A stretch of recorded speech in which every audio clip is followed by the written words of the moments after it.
Em relação à doença, né? Ah, eu tem uma coisa que eu gosto de falar sempre, que é a, a doença, a tristeza, as dores, os sofrimentos, né, os males, os venenos, são, na verdade, parte da perfeição da realidade, são parte da perfeição da existência, né? De que maneira, né? Você diz assim, mas como assim, né? Eles são interventores, na verdade. O mal é um interventor, a doença é uma interventora, né? Muitas vezes a doença, os males, os sofrimentos abrem caminhos, né? E por que eles têm que abrir caminhos? Por que eles têm que existir dessa maneira? Porque se não existissem dessa maneira, existe uma dimensão de nós mesmos que inverte as coisas. Que inversão que é essa? A gente põe a conservação no lugar do movimento, a conservação no lugar da variação, a conservação no lugar da diferenciação, porque dói um pouco também diferenciar, né? Gera insegurança, gera um frio na barriga, você se lançar. Então, a nossa tendência é acomodar, né? Digamos assim, que nós somos um animal que, na medida em que fomos, né, inventamos um aparelho gregário de viver em sociedade, a nossa tendência é investir na conservação mais do que na postura criativa e inventiva, né? Então, por que as dores, os males, as doenças? Justamente para nos tirar daí. Justamente para nos tirar daí. Então, a dor, o mal, a tristeza, a, a doença, ela é uma provocação do destino, né? Ela diz assim, eu quero escapar, que não é um lugar cômodo, né? Com essas dores, você, na verdade, escapa de você mesmo, né? Você quer fugir de uma parte que você é. Que parte que você é? Essa parte que se cristalizou. Então, nossa, que bom que você está vivo, né? Que você quer fugir. O problema é essa fuga. Puxa, tem uma hora que diz assim, cara, mas eu só quero fugir e essa fuga me esvazia. É como se eu não quisesse mais viver. Então, isso é o cansaço, isso é a depressão. Então, aqui é sutil a nuance, né? Porque essa fuga, né, ela pode se tornar uma grande experimentação e não um escape. E não dizer assim, nossa, eu quero descansar, eu quero me aliviar, eu quero, me deixe em paz, me deixa ficar aqui no meu canto, não quero nem levantar da cama. Tudo bem, às vezes você não quer levantar da cama, mas então deixa o corpo lá na cama, deixa, deixa o tempo que ele precisar ficar, né? Assim, nossa, mas será que eu estou depressivo? Bom, você pode até estar depressivo, mas você não é depressivo por causa disso, né? Aquilo pode até ter um peso, né, nesse sentido, mas aquilo é uma experiência que agrega, é uma experiência que enriquece. Então, a doença, ela alarga os horizontes, ela alarga os horizontes, ela são várias doenças que a vida experimenta, que a vida se diferencia, que ela evolui por outros caminhos, né? Bom, a gente vê o que é chamado de normalidade, o que é exatamente ser deficiente, o que é exatamente, né, faltar algo, de que ponto de vista, né? A vida está inteira ali. Ah, mas ali, porra, falta um olho, falta isso, falta aquilo.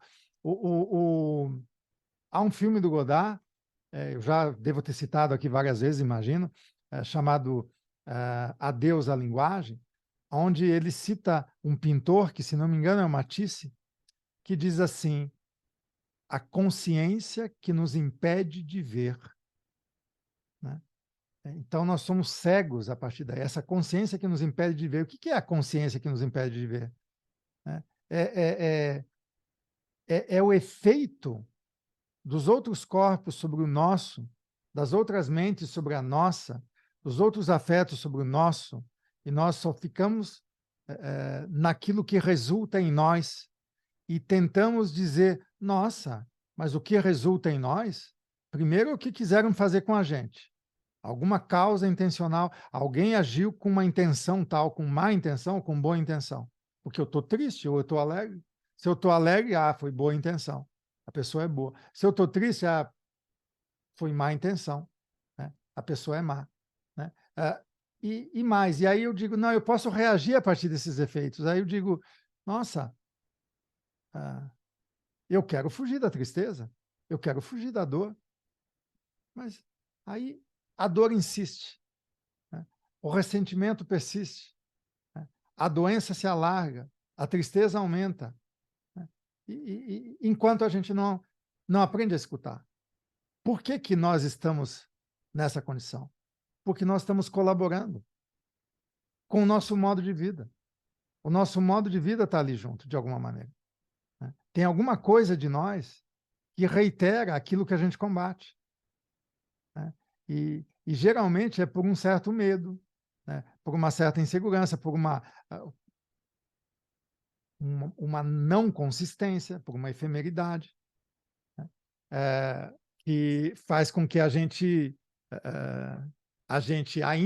ainda fique preso e invista, se agarre num certo osso, num certo territóriozinho, numa jangadazinha, né, em algum ideal que a gente se pendura, porque, de alguma maneira, a vida é ruim com isso, mas pior sem isso. Então, você vai e insiste naquele processo. Então, esse minar da confiança, né, produzido por essa máquina social, a gente vai ficando desconfiado até, será que a gente é capaz? Será que não falta nada em nós? Então, no fundo, os deficientes, os aleijados, somos nós. Como aquele texto, né, do Zaratustra, da redenção, maravilhoso esse texto, eu já citei para vocês, né? Importantíssimo se vocês lerem esse texto. Ele vê a humanidade como um bando de aleijões, né? Em que sentido que a gente é aleijão, né? Que a gente tem de mais de uma coisa e de menos de muitas outras, ou às vezes, né, de ser o inverso, mas a gente nunca é inteiro, é integral, né? E, e, e esses fragmentos de nós mesmos é que minam a nossa confiança. E aí a gente fica dizendo, de alguma maneira a gente acaba concordando com o Lacan, né? Existir é um ato de insuficiência infinita, né? Porra, toda vez que eu me efetuo, tem um buraco que parece que cresce, uma insatisfação, um sentimento esquisito, né? Então a gente entra nessa bola de neve, nesse círculo vicioso. Então, o que nos impede de ver? O que nos impede de ver é nosso próprio modo de vida. É ele que nos cega. Mas um modo de vida sedentarizado, que fica fixado nas marcas, nas indigestões, nas intoxicações, no mal que nos aconteceu. E até preso nos bens que nos acontecem, porque, né, esses bens acabam sendo um bálsamo. Então, diz assim, nossa, mas eu quero esse prazer diário, ou eu quero esse meu happy hour, eu tenho direito, né, a esse prazer. E a gente fica nisso. Daí vem uma doença. Daí vem uma tristeza. Daí vem uma depressão maior. A depressão nos torna honestos, né? Mas não é para nos desacreditar de vez, né? Aí é bom ouvir o Gil, né? Aquela música Anda com fé eu vou, né? Que a fé não costuma falhar, porque no fundo é isso, nós existimos nessa zona autônoma temporária, nós existimos nessa zona que é pura afirmação, né? Então, Ecce Homo, do Nietzsche, é onde ele vai falar da grande saúde, né? Ecce Homo é uma obra incrível. E ele diz que ele, ao mesmo tempo, é um tipo póstumo, ou seja, ele já nasceu póstumo, né? Ele já está morto desse ponto de vista, e ao mesmo tempo ele decai e envelhece como a mãe dele. Como pai, ele já está morto, ele é póstumo, e como a mãe, ele decai e envelhece, né? E aí ele fala, enfim, sou um doente, né? Não, estou doente, mas ao mesmo tempo sou o contrário de um doente. Por quê? Porque aprendi a arte de me mover, né, entre o mais baixo, entre o estado mais péssimo e o estado ótimo da existência, né? E olhar a saúde do ponto de vista da doença e olhar a doença do ponto de vista da saúde, né? E ter essa mobilidade. E isso que ele chama de a grande saúde. Então, muitas vezes a gente está frágil, está triste, está doente, mas a gente tem essa mobilidade e a gente acaba. Vocês já não sentiram muitas vezes, mesmo estando triste, tendo alguma alegria em estar triste? Nossa, que bom que eu estou aqui triste também nesse meu canto, né? nessa minha solidão, nesse deserto, de alguma maneira tem alguma coisa que me dá um gosto de viver, né? Então, isso é uma provocação, porque, no fundo, a vida te dá tudo o que você precisa para enfrentar o que der e vier. Ela te dá e não te dá ao mesmo tempo. O improviso é agora, né? Então é tomar parte na existência. E não só, nossa, eu sou parte dessa existência, e você fica assistindo à existência. Não, tomar parte nela. Aqui e agora. Ah, mas eu não sei bem como é. Mas é no processo que você aprende, né? Existe um enunciado que diz assim: é melhor feito do que perfeito, né? Porque a gente fica idealizando e querendo a coisa perfeita. E aí a gente não encontra. Então, nesse meio, né, mesmo que um corpo, né, na área da educação física, seja um corpo de criança, um corpo de bebê, um corpo infantil, né, ou um corpo de deficiente, melhor ainda, né, mais oportunidade você tem. Para quê? Para investir num corpo que é invisibilizado pela máquina social, que é o corpo intensivo, que é o corpo sem órgãos, que é o corpo da dança, que é o corpo da luz, que é o corpo sonoro, né? Que são esses corpos que, na verdade, se preenchem de intensidade pelo modo como focam a passagem e não se penduram na finalidade, né? Então, privilegiar a passagem e experimentar os deslocamentos, né? Porque como fazer com que um corpo de criança se engaje num movimento de educação física? Porque, na verdade, não se trata de educação física, né? É, é, é, é investir numa experimentação que o corpo muda de natureza de alguma maneira e ele diz, cara, que barato que é isso. É como, né, aquele grau de uma droga que você ingere que te tira daquele estado extenso e te põe num estado intensificado de consciência. Uma experimentação corporal pode fazer isso também. De repente, a aliança com as, as práticas das artes marciais, que são incríveis, né? Você pega, tem vários tipos que você pode, né? Enfim, movimentos de dança, de tudo. É uma área incrível que eu acho que dá sim para usar e experimentar, ainda que as escolas, as universidades não queiram que isso aconteça, né? Porque elas querem o quê? Um corpo eficiente. E o corpo eficiente é um corpo intenso, esvaziado de intensidade. Ele é extenso, ele é estendido, mas ele é mortificado ao mesmo tempo, né? Então, é uma grande ocasião também, né, para... é um desafio, que eu quero dizer.